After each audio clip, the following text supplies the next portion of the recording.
Father, help me overcome. People who I used to look up to, they turning foes for none. Father, you my strength and you my courage. I feel bold for some. I wanna feel your spirit on my body like it's clothes or something. Put my vision in your one direction like it's froze or something. I can feel the hatred in their heart, it's like I owe them some. Yeah, they full of nerves like my hands or my toes or something. No nervous system, but you know I feel it like I'm holding some. Stay in my lane. Anyway, I spin it like I bowl or something. As if I need them for my elevation, like they rope or something. Anyways, I'm too high up your spirit like I'm rolling some. Son of the most, I pay my dues forever, owe you one. Yeah.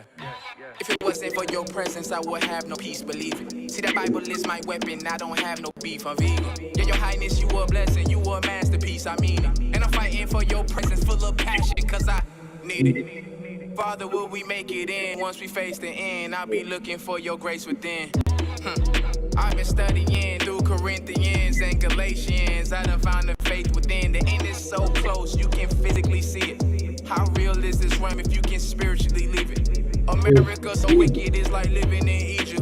And our souls not like them, we out here living with demons. They got Jacob in their blood, but they spiritually heathens. I guess we ain't learned nothing from the Garden of Eden. I guess the Father who in heaven made us all for no reason. I guess if you disrespect them, you a part of the reason. They don't understand what I'm saying, it's a lot. People from my past feeling salty, I'm like, lot. They thinking they could take me off my path, I'm like, nah. My body is a temple of the Most High and it's locked. Tell me what am I to do if they after me? I'm like T, I'm not after you, alphabet. Got me wondering what Christ would do, live passively or confront what I'm. Too much hatred in our hearts with the love of the Bible. Our whole nation grew apart, but we claim we united. Ain't no embracing with our arms, but we hugging a rifle. I'm impatient with these stars, let me wait for revival. My share, we need you.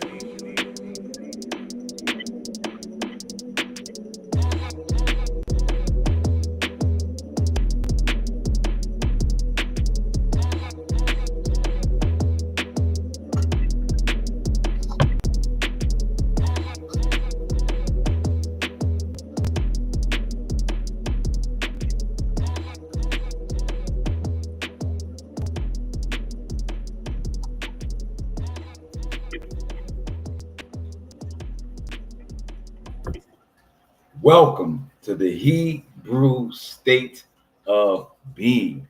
I am your humble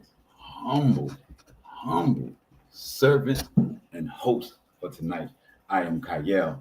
Boom. In the building, I got my rib, my butter pecan, Miss Artist 28.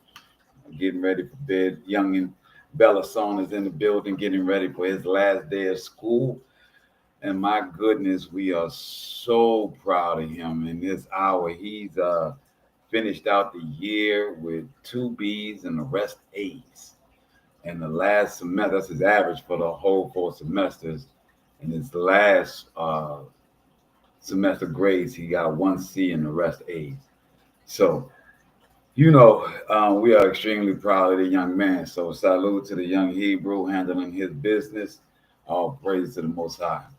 So, man, tonight, unless I see my cousin Michael is in the building, my brother, all praises. Tonight, the lesson is obedience over being good. In our society, we have replaced a lot of things. And a lot of things sound like something else. A lot of things kind of correlate, kind of somehow connect, right? But that doesn't mean that they really connect. Sometimes it's a facsimile. People are being reflective of the things that used to be the right thing to do, and now is made easier, right? So, at one time, the Most High told us sacrifices. Then that became too much for the Most High, and we really weren't adhering to those sacrifices that we were doing. We were continuing to sin. So now you don't have to do that. So now they the Most High said to just be about his law because that was just too much. Now you have people that have made that a slippery slope. They've added blood as a way they've added belief as a way of covering up your sins or the thing that you've done wrong. So much to the point that's so much kind of confusing that people start just believing that they're gods and that they can, wipe away their own sins, that they can not have to go through a process. Then that turns into, well, I can just continue to sin as long as I'm a good person. And society now has it to where that's the key to be, because we got so much horrible people out here. They just want people that are good. They're like, we're not worried about the law. We're not worried about things of trafficking and sex trafficking. We're not concerned about the filth and the lust. We're not concerned about all these things, the lies that are constantly said. We're not concerned about that. Just be good. If you can be a nice person, then we all deem you to be going to the heavens, to the Shemayim, because you're an old lady that give candy to the kids that come around after school. All of a sudden, I'm sure that woman gonna make it to heaven. This concept of being nice, this concept of being good, now that has got misconstrued because there's no real rules, there's no real criteria behind being good or being nice, right? It's just something that everybody agrees that would be something maybe nice to do.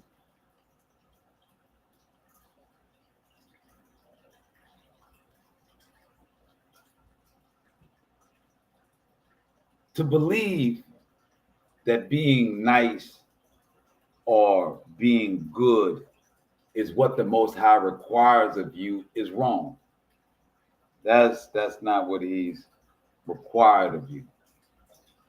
He's required us to have a mode of operation with each other.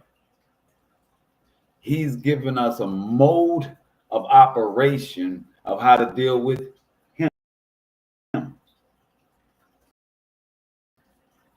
We cannot negate things and expect good things to happen. When you realize that good things that happen to you in this world, a lot of times has strings attached to it, or it's part of a system that's really not helping your people. Make it very simple. You pay property tax. Well, this land is stolen. There's 500 plus treaties that were done for this entire land, and all those treaties are pretty much up. And even before those treaties were up, they broke those treaties or stopped honoring those treaties. But your property tax continues to keep them in power. But you need a place to live, right? The taxes aren't optional, right? See, society will say you're good, you're being a nice person by paying your taxes, not realizing that you're paying into the structure and the government that's oppressing. Let's go to our first verse. Y'all have to bear with me. I left my glasses at the office again. We go on to 1 Samuel chapter 15.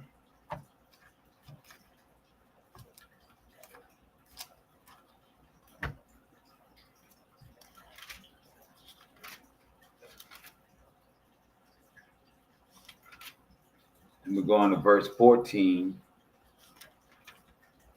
through 33, because Samuel here is going to give us a very good example of nice and following the law of the Most High, of doing what everybody says would be the right thing to do, but was not the instructions given. So he was not obedient. He did not obey the instructions of the Most High, but was nice to everyone, right? So verse 14 reads of Samuel chapter 15, and it reads, then what demanded Samuel is the bleating of sheep in my ears, and the lowing of oxen that I hear.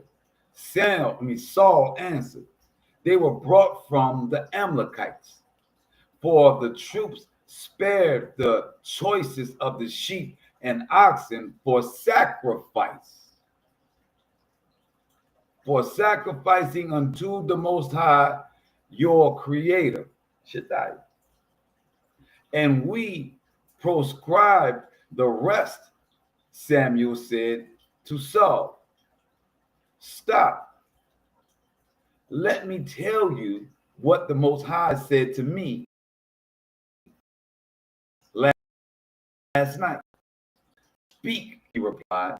So this is in between the prophet of all the tribes. All right. He says, and he said, verse 17, and Samuel said, you may look small to yourself, but you are the head of the tribes of Israel, of Yasharallah.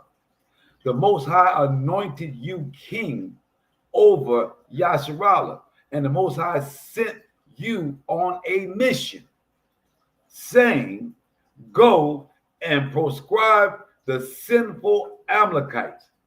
Make war on them until you have exterminated them. Why did you disobey the Most High and swoop down on the spoil in defiance of the Most High's will? So Samuel's explaining to Saul, you don't know your position. You're not understanding who you are in the Most High's eye, the one that appointed you king. Samuel was told by the Most High to anoint you as king. I did. The Most High sent you on a mission. You disobeyed. The Most High came to me last night and said that this man is coming down on the spoils. And he says, verse 18, and the Most High sent you on a mission, saying, go and proscribe the sinful Amalekites. Make war on them until you have exterminated them. Why did you disobey the Most High, swoop down on the spoils in defiance of the Most High's will? Saul said to Samuel, but I did obey the Most High. I performed the mission on which the Most High sent me. I captured King Agag of Amalek, and I proscribed Amalek, and the troop took from the spoil some sheep and oxen, the best of what had been prescribed, to sacrifice to the Most High, your Creator, at Gilgal. But Samuel said, and this is important, does the Most High delight in burnt offerings and sacrifices, as much as in obedience to the Most High's command? Surely, obedience is better than sacrifice, compliance than the fat of rams. For rebellion is like the sin of divination, defiance like the iniquity of teraphim. Because you rejected the Most High's command, he has rejected you as king. All of us, we call ourselves kings and queens. We say we come from through this transatlantic trade. Here, an appointed king by the Most High is stripped because he thought he was doing the right thing, the nice thing, even though he was given a clear mission and command to do so. Something else that you should note here, that the Most High will let us go to war. Everybody's talking about being oppressed. Everybody want to go and fight the orange guy. Everybody talking all this, but understand the Most High only allows you when you're in righteousness to go to war against unrighteousness. Not a color, not a nation, even though the Amalekites, it wasn't because they were Amalekites, it was because they were simple.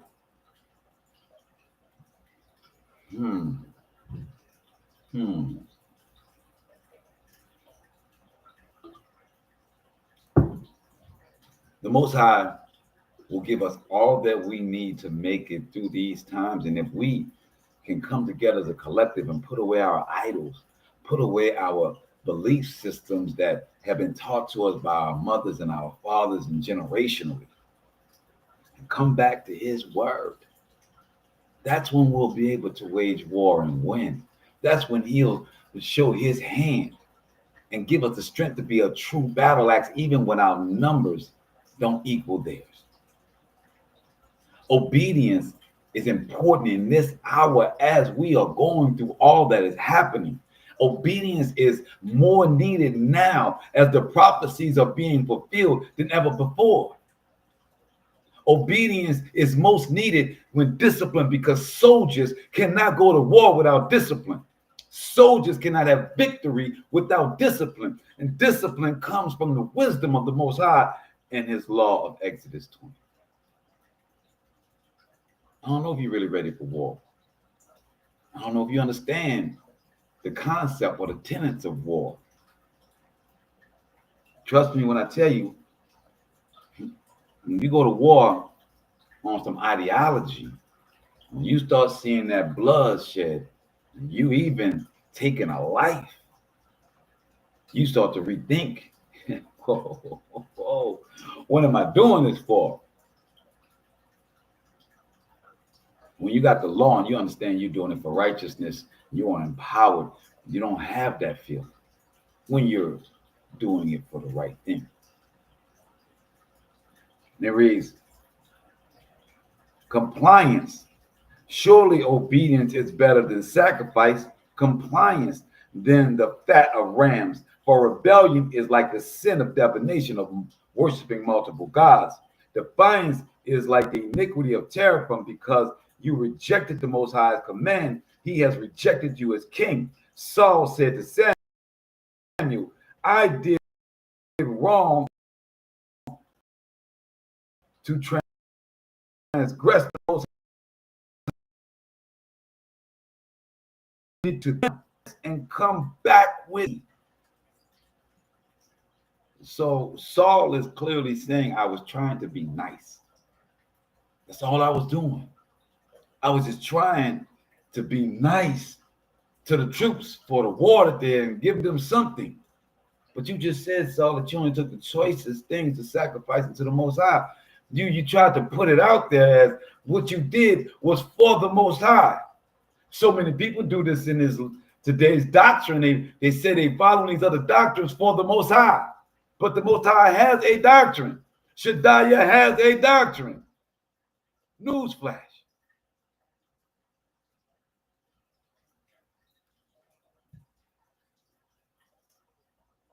Says, please come back with me. I will bow low to the Most High. But Samuel said to Saul, I will not go back with you.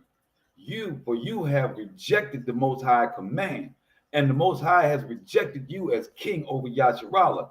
As Samuel turned to leave, Saul seized the corner of his robe and he tore it. And Samuel said to him, the Most High has this day torn the kingship over Israel, over Yasharallah, away from you, and has given it to another who is worthier than you. Moreover, the glory of Yasharallah does not deceive or change his mind. He does not deceive or change his mind, for he is not human that he should change his mind. So he's instructing Saul that though you changed your mind, though you had an inclination of doing something good for the people, the Most High does not change his mind. And you can't come afterwards and say, well, I tried and I did it, but.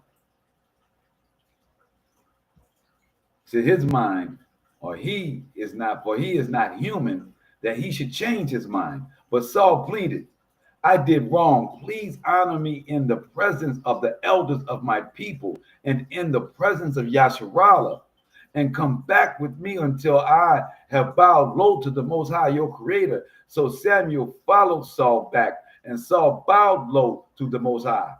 So basically, Saul asked to not be stripped of his kingship in front of his men. So wait until they go back unto Israel, and let him go back and do it in the privacy, right? Samuel said, bring forward to me King Agag of Amalek. Agag approached him with flattering lips. And Agag said, bitter death is at hand. And Samuel said, as your sword has bereaved women, so shall your mother be bereaved among women. And Samuel got down and departed for Ramah, and Saul went up at the Geba of Saul. Samuel never saw Saul again to the day of his death, but Samuel grieved over Saul because the Most High regretted that he had made Saul king. I see my brother Yawan is in the building. Obedience over being nice. Nice enough that, even Samuel mourned the loss of him. But was it the loss of him or the fact that the Most High put too much on his shoulders? When the Most High puts it upon our shoulders, it's not grievous. He's already laid a path. It's going to seem grievous to you. Don't get it twisted. The path and what the Most High is telling you, it's going to seem quite daunting. I'm sitting in that seat. Quite daunting, the places that he needs me to go. But I'm going to go because I know the path is laid. I'm going to walk it, even though the valley going to get rough, even though it's going to be amongst enemies, amongst haters, amongst those that just don't understand. But should that stop me? Should I start to think, okay, well, Most High, Shaddai, they don't understand what's going on, so maybe I should just lean back a little bit, or maybe I should alter it. No. Let's go to Proverbs 21.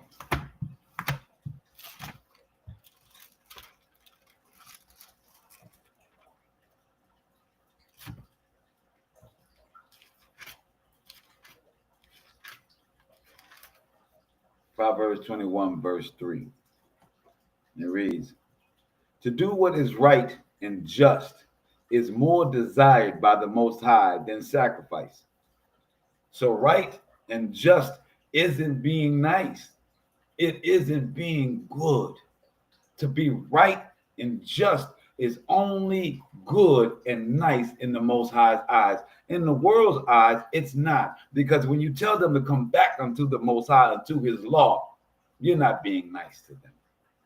We have kingdoms that are against the concept of coming back to the Most High. So much he enslaved his people. They have created their own gods, their own patron saints, their own spiritual animals to reign over them, to be their guiding light, to be their criteria. So when you tell them that criteria doesn't measure up, you're not being nice. You're not being good. Not in their eyes. Let's go to Jeremiah 7. Jeremiah chapter 7, verse 21.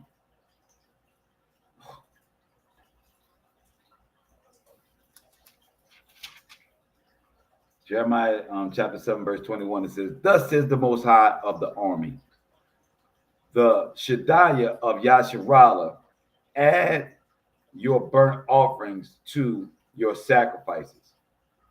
So this is the Most High saying, add your burnt offerings to your other sacrifices and eat the meat. For when I freed your fathers from the land of Egypt, I did not speak with them or command them concerning burnt offerings. Ooh, there's such debate, right, over the burnt offerings things, and now it's a new covenant. See, that's what the liars of the world have said, because the Most High said he no longer desired our offerings and he destroyed, and our temple was destroyed. All of a sudden, people have come in with a new concept of how you're supposed to get Baraka, how you're supposed to get your sins cleansed. See, because man has to see some type of ritual. Man has it totally twisted in his mind that he has to do a particular sacrifice, a ritual, in order for the Most High to hear. Let's let the Most High speak on that, right? So he says, oh, they ended my life.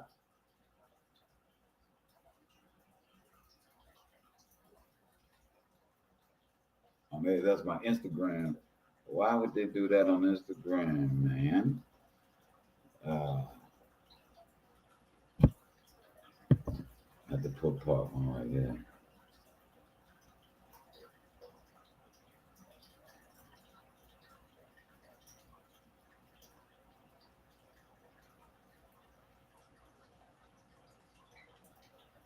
Sorry, guys. My Instagram kicked me out just now. So I'm just gonna share that.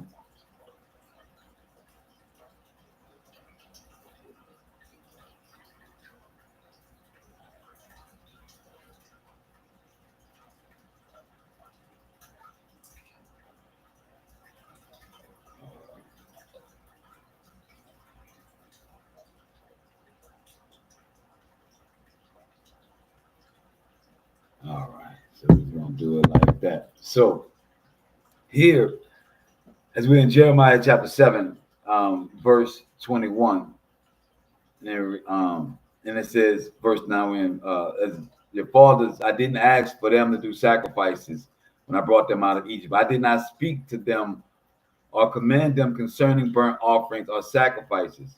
Verse 23 of Jeremiah 7, but this is what I commanded them.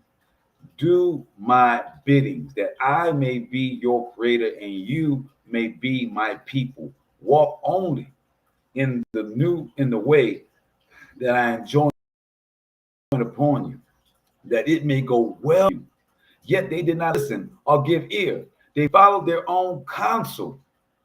So when we're talking about these sacrifices, we talk about all these things that man feel like they need to do in order to connect with the Most High. The Most High said, when I had you in the wilderness for 40 years, I didn't speak to you about doing any type of sacrifices unto me. But yet when y'all went in and you got this situation going, you start doing these sacrifices. You start doing these things.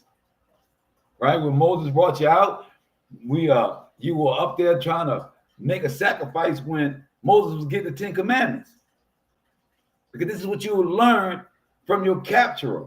This is what you had learned from the Gentile and refused to let it go. So it's got to be a man.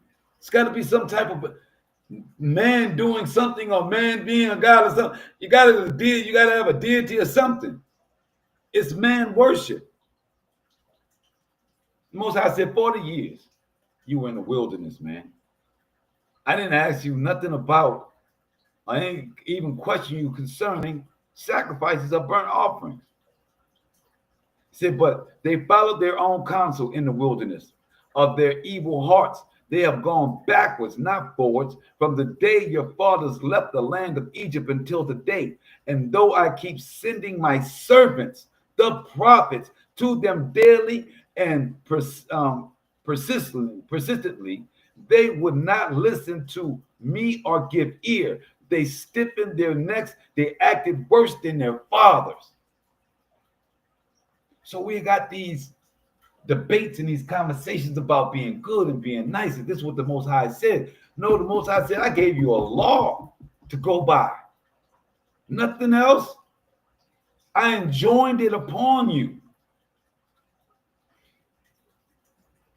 Let's go to Psalms 51. Verse 16. Psalms 51, verse 16. To save me from blood guilt, O Most High Shaddai, my deliverer, that I may sing forth your beneficence, your benevolence. Yeah. Verse 17, O Most High, open my lips and let my mouth declare your praise. You do not want me to bring sacrifices. You do not desire burnt offerings. True sacrifice to the Most High is contrite spirit. A true sacrifice to Shaddai is a contrite spirit. The Most High, you will not despise a contrite, and so contrite means humble. A humble spirit. Coming unto the Most High, burnt offering don't matter, Brother Yuan. His law is what matters. Staying to what he has written, not the new doctrine, not trying to move it into it. The Most High has given us a full meal with the Tanakh and the Torah. A full meal. Even with the changing of the name and putting Lord and God and all these other things that they've altered, he's given us a full meal to decipher. Let's go to Hosea chapter 6.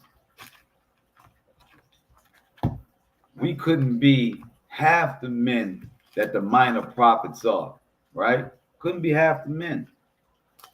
But you want to be apostles and you want to call yourself these things. You're not half of what these men were. I'm tripping, the mic was right there in my face. Oh, that's why I'm going to Hosea. That's why I'm not going to Michael right now. I'm going to Hosea. Amos. Joel. Hosea. All right. Hosea chapter 6, verse 6.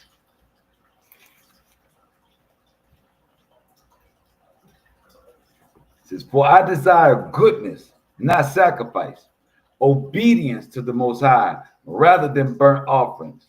But they, to a man, have transgressed the covenant. This is where they have been false to me. Remember, Samuel killed Agag from the Amalekites at Gilead.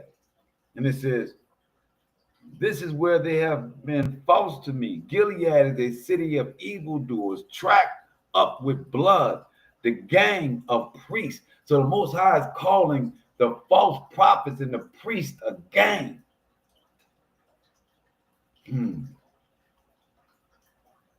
Conclave,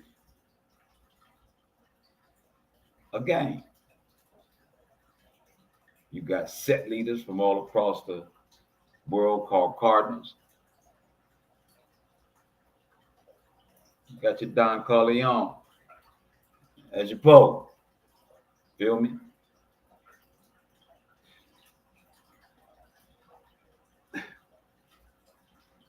Hosea chapter 6, verse 6. For I desire goodness, not sacrifice. And the Most High defined goodness, following the law, that he has enjoined upon us at Horeb with Moshe. Let's go to Micah chapter 6.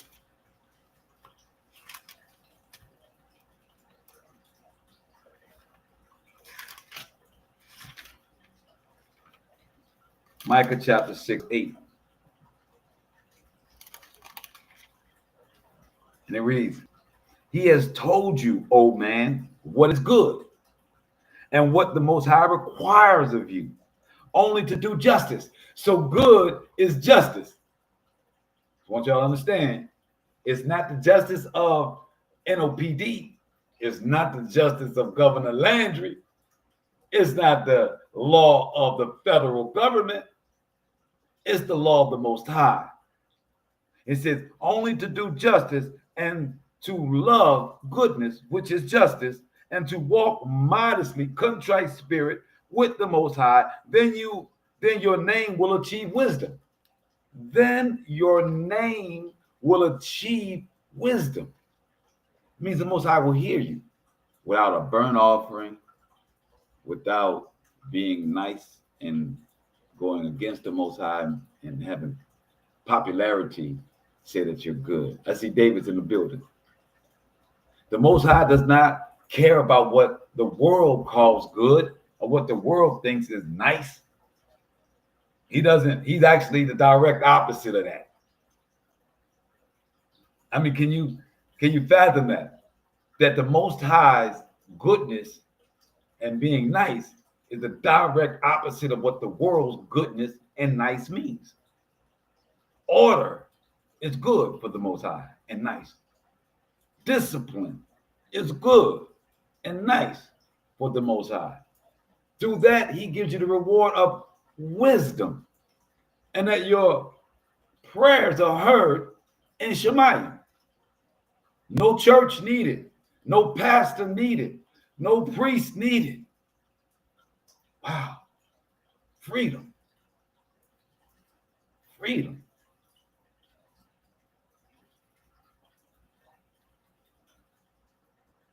Verse 9 of Micah chapter 6 says, "Hear, O scepter, for who can direct her but you? Will I overlook in the wicked man's house the granaries of the wicked, and the accused, accursed short ephah? Shall he be acquitted despite wicked balances and a bag of fraudulent weights?" The world tells us that our labor is only worth $8, $10, $12 an hour. That if you don't have a certain degree, you can't get in a certain bracket. The way it's imbalanced. Most High says, no. That's all wicked. And the Most High says the scepter stays with the ones that have the wisdom and justice with the Most High. Let's go to Isaiah 57. I'm not going to hold y'all too much longer. I know we are after midnight. I thank y'all for tuning in. Even if y'all see me in the morning, appreciate y'all, man. Isaiah 57, verse 1 through 9. The righteous man perishes. Whoa. The righteous man perishes? I mean, the righteous man dies. Man, you know, the Most High has baraked me to be able to ordain 2 funerals in my time of following the Most High and sending 2 very good, great men that was about the law and about the Most High back unto him. And I've used Psalm 23. I use a lot of verses, but see, the one I'm about to read is going to be the one I am going to institute if I ever have the opportunity to speak at someone's funeral. It says, the righteous man perishes, and no one considers. Pious men are taken away, and no one gives thought that because of evil, the righteous man was taken away. Yet he shall come to peace. He shall have rest on his couch, who walked straight forward. Oh, I'm going to read this again. I don't think y'all heard. It says, a righteous man perishes and no one considers. Pious men are taken away and no one gives thought that because of evil, the righteous was taken away. Yet he shall come to peace. Not that the righteous man was evil, right? Not that the righteous man was evil, but the fact that evil around him, the Most High took a righteous man out of an evil situation, and now he's going to good, meaning that the world is evil. And you don't consider that when a good man leaves, we all have to question why Joe had to leave, why Mama had to leave, why this had to leave. Maybe Mama was just that good. Maybe Daddy didn't need to see what was coming. Maybe Grandmama didn't she was too good to see the horrors of this world when the Most High pulled his skirt up. I see Mrs. James is in the building. Understand that the Most High says, if you have been right in your life, when that person's perish, we should give thought that they are now going to peace, that the Most High is now have them. But too much on this earth that we are so full of evil, and death is such a common place. And we don't even consider death anymore. Everybody gets the same. When everybody dies, we all give them the same send off. We think they're going to go up to the heavens. We all have no regard for the actual life that was lived. It's the next thing. I got to go to work. I got to feed the kids. Boo-hoo for the minute. Now I got to go on because I'm here. I'm living. Extent of our grieving. We ask why. We wish it wasn't so. We're the ones in pain. We get the cliches. They're in a better place than here.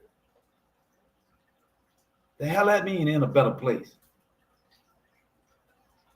Now this person lives straightforward.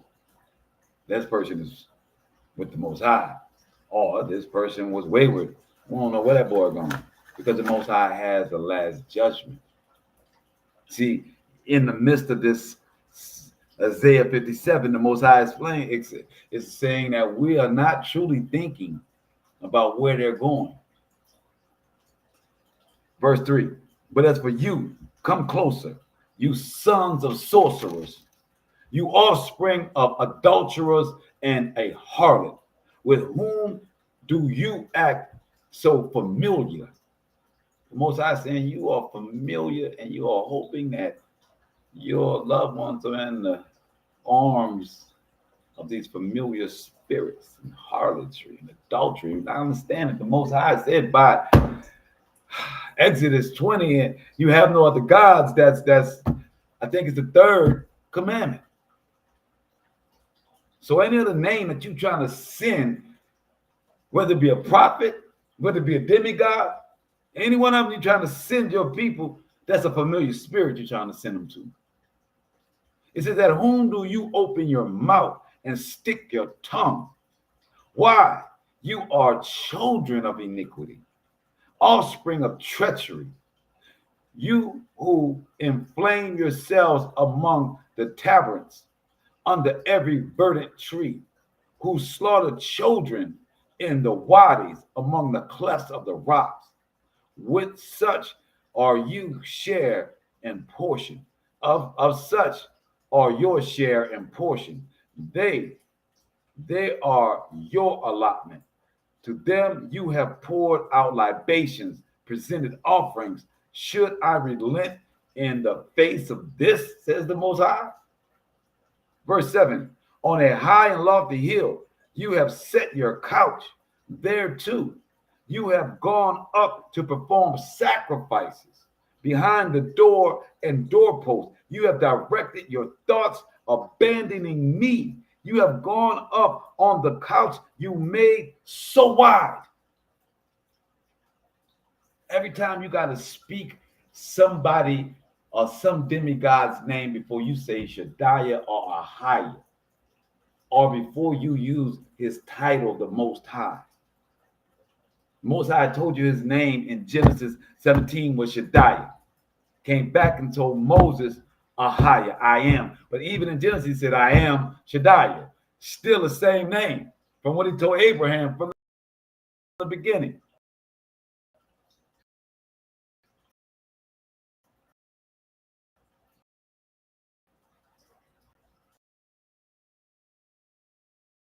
Demigod or another individual to speak spirits. It's familiar spirits.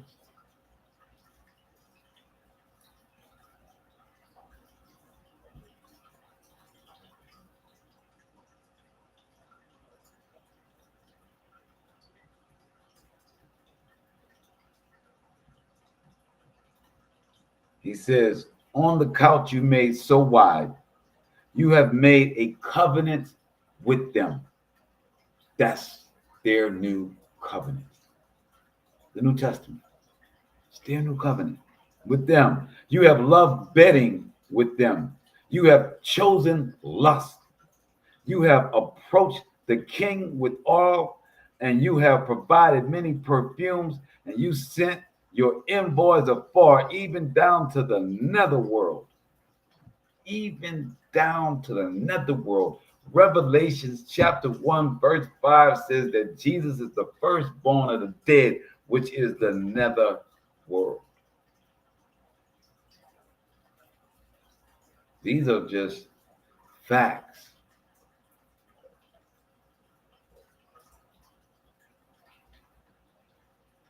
Let's go to Amos chapter 5.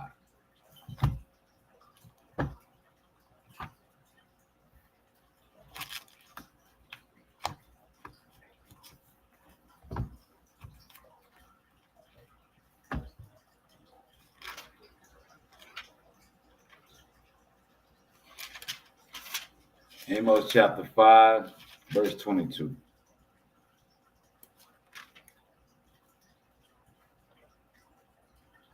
It says, if you offer me burnt offerings on or your meal offerings, I will not accept them. I will not pay no heed to your gifts of fatlings. Verse 23 of Amos 5. Spare me the sound of your hymns, and let me not hear the music of your lutes. But let justice well up like water, righteousness like an unfailing stream. Did you offer sacrifice and oblation to me those 40 years in the wilderness, O house of Yasharallah? So this is the second time that the Most High says this. It's precept upon precept, line upon line. The Most High says, in the 40 years in the wilderness, I didn't ask you to sacrifice a thing, and you ate well. So you did so well, your shoes didn't wear out. Your clothes didn't get holes in it. 40 years. I wasn't there. The Most High was not with you, and I didn't require you to do anything but to be upright. And the Most High said, I don't hear the song, I don't hear the crying and the pleading.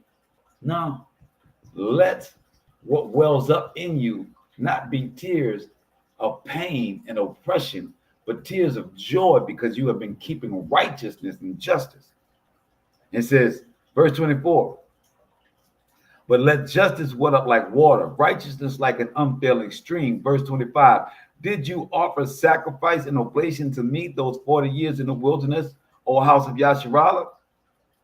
And you shall carry off your king Shukka and Canaan, the images you have made for yourselves on your astral deity. So before there was a Jesus, before there was a Muhammad, before there was an Allah, they had a king Sekut and Kayum, the images you have made for yourselves. These men called themselves gods. The Catholic Church called Jesus a God. Jesus didn't say he was one, or Yeshua, whatever you want to try and call it. Even though in the red, he never said it. Even though they think he said it when he said that, when the Pharisees or the Sanhedrin said that you have called yourself a God, and his response was Psalms 82, that we are all gods, that we were all made gods, but we will die like men in our sins. So he didn't say he was God in any time, or the Most High, because God don't mean shit neither. Shaddai does, Ahaya does. God is a word that was made up by Europeans 2,000 years ago. Made up word. Every culture got their own language and call upon the Most High in their own language, except for the Hebrews that have the original language that he spoke to Abraham and sent on his mission. Now, some may try to take that name Shaddai, or they try to take I am, and which is a higher, and they try to say what I am mean in their language. Shaddai means the Almighty, so they try to put the word Almighty, Destroyer, and Creator word in their language. They then call that their God, but that's not his name. That's attributes that you are naming, not the entity. That's attributes, not the entity.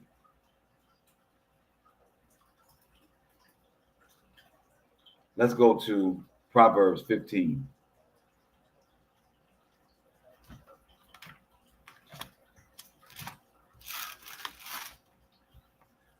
We're almost out of here. Just these two last ones. Proverbs 15, verse 8.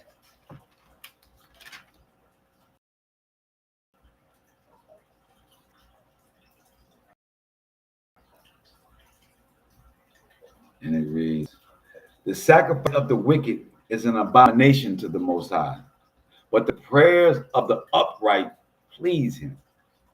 The way of the wicked is an abomination to the Most High, but he loves him who pursues righteousness. Discipline seems bad to him who forsakes his way. He who spawns reproof will die. The ones who put away changing, the ones that refuse to ever be wrong, the ones that can't hear that the Most High is speaking to them, so they stay in their thick neckness. The Most High says, I only require you to be of justice, and I have given you what the justice is and what law is. We got our hearts will not with the Father, and our hearts still not with the Father. Absolutely. That's a fact, Byron. If they are still not with the Most High, they still want to use everything else they can when the Most High has told us clearly. Let's go to Psalms 50 to end out our night.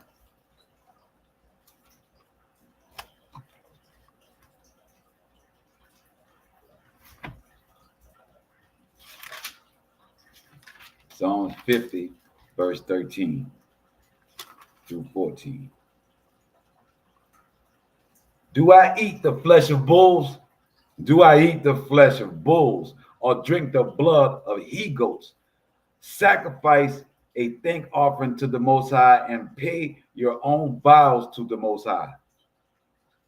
So in Psalms, now with David, it's no longer about the Levites or anything with the temple. It is now saying the Most High doesn't eat or desire or care about any of these rituals made by man.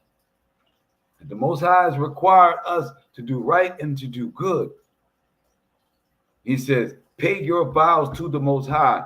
Call upon me in time of trouble. I will rescue you, and you shall honor me. The Most High has a process in place. And it starts with our humility and a contrite heart. It starts with reading his law, Exodus 20.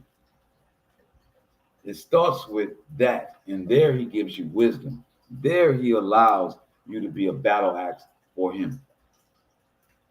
Understand the Most High does not need any of us to convert anyone. He wants us to speak his word, and we give his word and we let him water the seeds. Remember, for us in these times, right now, no matter how dangerous it gets, the obedience of the Most High is going to put us through. As a soldier that goes to war, understand that only the discipline of the doctrine that he knows will save him. To do the proper installation of a bomb, to do proper hand-to-hand combat, proper telecom communications. If you don't follow it, you can lose your life in war. It is not time to be loose. It is not to renegade. It is not time to be solo and do your drink. YOLO, you only live once. No. You want everlasting life with the Most High. It is his law, steadfastness, as it reads in Isaiah 51. All praise to the Most High, man. We'll see you guys on Shabbat. The Father said the same. I ask for your prayers as I pray for you. And only if you're going to pray for me, say in the name of Ahaya or Shaddai. All praises. Me shalom as I pray for you guys. See you guys on Shabbat.